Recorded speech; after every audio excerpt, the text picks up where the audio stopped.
इतिहास सिर्फ किताबों में दर्ज कुछ शब्द नहीं होते। इतिहास वो शौर्य गाथा है जो हमें बताती कि हम कौन हैं, कौन थे, हमारा क्या सहा हमने और हमारी जड़ों में कितनी ताकत थी। आज हम ऐसे ही दो ऐतिहासिक किरदारों की बात करेंगे जिसके इर्द गिर्द भारत की सियासत घूम रही है। एक वो किरदार जो क्रूरता और कट्टरता का प्रतीक था और एक वो जो स्वाभिमान और बलिदान का अमर प्रतीक था। बात औरंगजेब और राणा सांगा की, जिन पर राजनीतिक पार्टियों के बीच तलवारें खिंच गई। कोई राणा सांगा को गद्दार बता रहा है तो कोई उनमें अपना नायक देख रहा है, कोई औरंगजेब को क्रूर बता रहा है तो कोई उसका महिमा मंडन कर रहा है। आखिर क्या है ये पूरा माजरा और क्यों आधुनिक भारत मध्यकाल में जाकर सियासत कर रहा है? आखिर नायक और खलनायक को लेकर इतना क्यों मतभेद है? क्या इसके पीछे सिर्फ वोट बैंक की राजनीति है या फिर इतिहास की गलत जानकारी? आज सभी सवालों का होगा हिसाब, लेकिन सबसे पहले देखिए हमारी ये खास रिपोर्ट।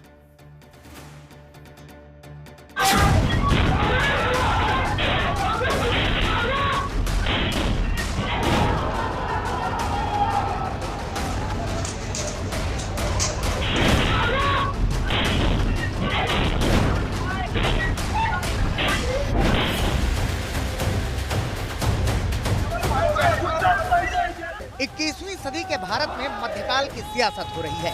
एक नाम खूब गूंज रहा है, उसकी कब्र विवादों के केंद्र में है।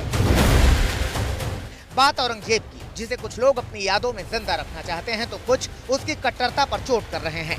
राष्ट्रीय स्वयंसेवक संघ यानी आरएसएस ने भी बेंगलुरु में प्रतिनिधि सभा के आखिरी दिन औरंगजेब पर अपना रुख साफ कर दिया।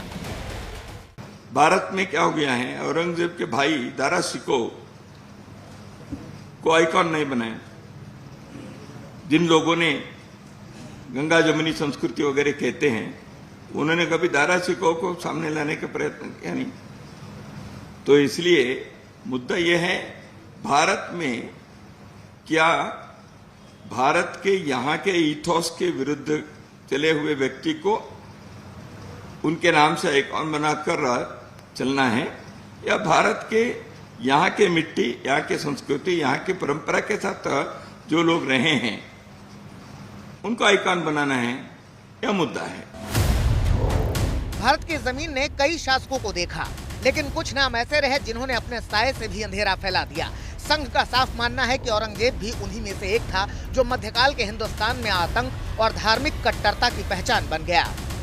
औरंगजेब ने मंदिरों के विध्वंस किए, अपने ही परिवार का खून बहाया, तलवार के बल पर इस्लामी हुकूमत का विस्तार किया, हजारों निर्दोषों की हत्या की, जिसकी कब्र महाराष्ट्र के संभाजी नगर में है, जो कभी औरंगाबाद के नाम से मशहूर था।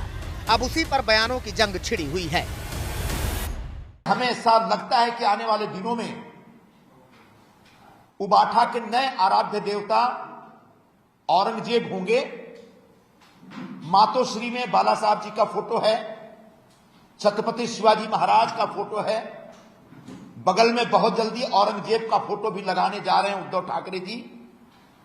और धीरे धीरे आपको ऐसा लगेगा कि वहां से छत्रपति शिवाजी महाराज की तस्वीर हटा दी गई और सिर्फ बाला साहब और उनके बगल में औरंगजेब का फोटो रहेगा। औरंगजेब की जो कब्र खोदना चाहते हैं, उखाड़ना चाहते हैं कि उनको मुगल आक्रांत है, उनका नामो निशान मिटाना चाहते हैं, तो तैमूर को कैसे ये लोग सहन कर रहे हैं? प्रधानमंत्री तो तैमूर का इंतजार कर रहे थे पीएम हाउस में। जब पूरा कपूर खानदान सैफ अली खान के साथ मिलने गया तो प्रधानमंत्री ने पूछा, तैमूर कहाँ है भाई?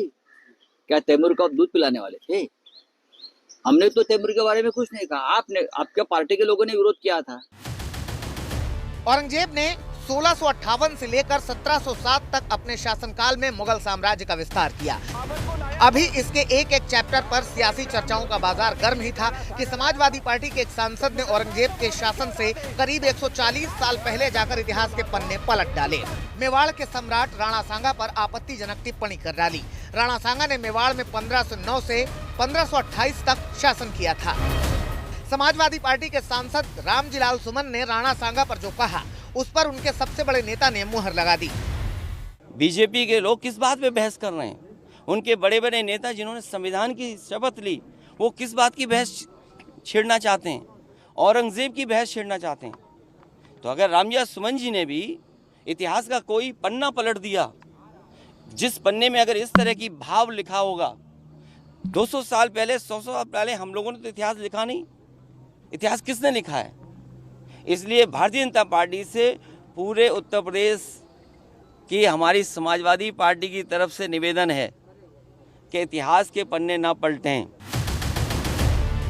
आखिर एसपी सांसद रामजीलाल सुमन का बयान भी सुन लीजिए, जिसने आग में घी डालने का काम किया। बाबर को लाया कौन? बाबर को इब्राहिम लोदी को हराने के लिए राणा सांगा लाया था। तो मुसलमान तो बाबर की औलाद हैं और तुम गद्दार राणा सांगा की औलाद हो, ये हिंदुस्तान में तय हो जाना चाहिए। अगर बाबर की तो आलोचना करते हैं, राणा सांगा की आलोचना नहीं करते। सभापति महोदय, रामजीलाल सुमन के इस बयान ने उन लोगों को आघात पहुंचाया जिनकी नजर में राणा सांगा हीरो थे और रहेंगे। विपक्ष में चाहे कांग्रेस पार्टी हो, समाजवादी पार्टी हो, कहीं औरंगजेब को अबू आसिम इनके मुंबई के समाजवादी पार्टी के अध्यक्ष महिमा मंडित कर रहे हैं, तो मुझे लगता है कि ये चाहे वो अपने को सुर्खियों में या समाज में इस तरह का लोगों की भावनाओं को ठेस करके जिस तरह से देश के महापुरुषों को अपमानित करने का काम हो रहा है, तो ये मुझे तो लगता है कहीं ना कहीं ये मानसिक रूप से दिवालिया हो गए हैं। अब देश के इतिहास को झुठलाने का काम कर रहे हैं। राणा सांगा सिर्फ एक योद्धा नहीं, एक विचारधारा थी। वो विचारधारा जो कहती है कि धर्म, जाति और मजहब से ऊपर राष्ट्र होता है। एक ऐसा योद्धा जिसने अपने शरीर पर 80 घाव सहे, एक आंख गंवाई, एक हाथ कटवाया, एक पैर खो दिया, लेकिन फिर भी तलवार उठाई और युद्ध भूमि में डटे रहे।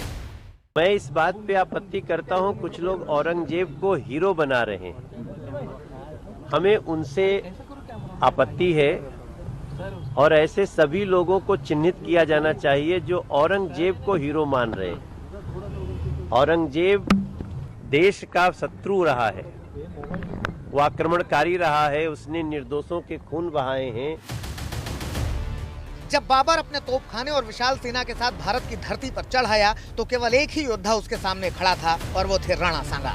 वो जानते थे कि बाबर हिंदुस्तान को लूटने आया था और उसके मंसूबों को तोड़ने के लिए उन्होंने अपना खून बहाया। और वो लोग जो अकबर को महान कहते हैं, आज राणा सांगा जैसे मातृभूमि के लिए अपने एक एक शरीर के अंग में अपने जीवन काल के अंदर घाव झेलने वाले व्यक्ति को गद्दार कहते हैं। मैं समझता हूं उनकी जितनी निंदा की जाए उतनी कम है। अब राजनीति ने हमारे नायकों और खलनायकों के बीच एक दीवार खड़ी कर दी है। औरंगजेब को कुछ लोग महिमा मंडित कर रहे हैं तो कुछ लोग राणा सांगा की वीरता को भुला रहे हैं। सवाल ये उठता है कि क्या हम अपने असली नायकों को भूलने के लिए तैयार हैं? आज भारत को राणा सांगा से प्रेरणा लेनी चाहिए या फिर औरंगजेब से? ये सवाल सबसे बड़ा है। लेकिन अफसोस इस बात का है कि सियासत करने वाले भी अपने अपने हिसाब से किरदारों को नायक और खलनायक की श्रेणी में रखकर दांव पेच चल रहे हैं। आज तक ब्यूरो।